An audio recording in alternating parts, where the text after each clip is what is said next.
Let's talk about long-form documentary style video, kind of what you guys have done, and tell us about the project on the European debt crisis and sort of why long-form worked and what the opportunities are for long-form documentary style for the journal.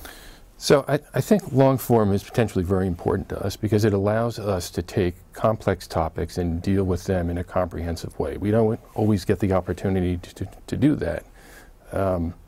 You know, news developments are iterative, and we try to deal with those developments as they happen. But probably the most important thing we can do for a big topic like Europe is to take it apart, examine, for example, the origins of the European debt crisis and what lessons we can learn from it.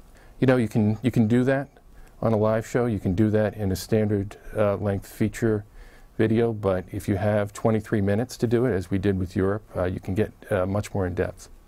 How is it served up and how do people consume that? Well, I mean, it's really served up in the way any of our videos is served up.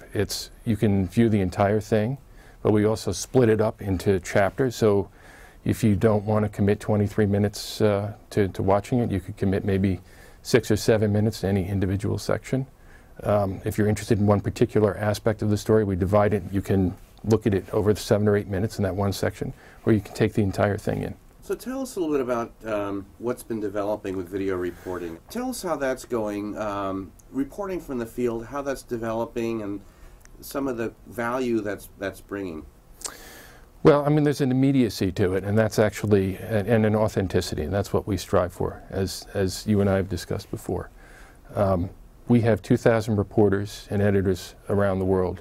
If we can tap into them, into their base of expertise, and into the fact that they're everywhere, dealing with the news as it's happening, we can provide a comprehensive view of the most important issues in the world.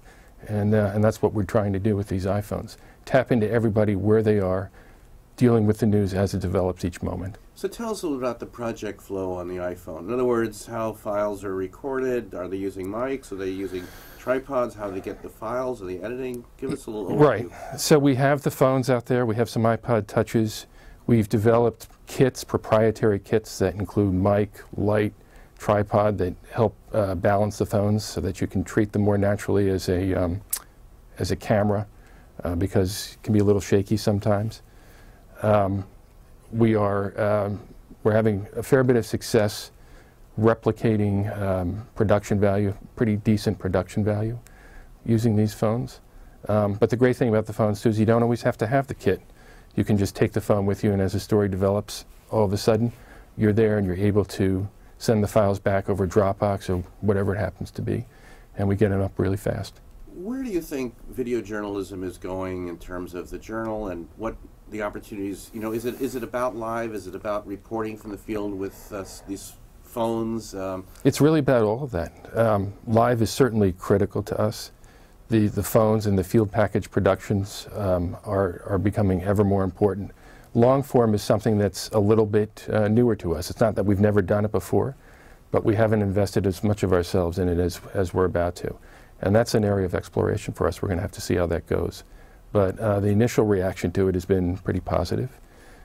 We did very well on Hulu when we distributed the European documentary there.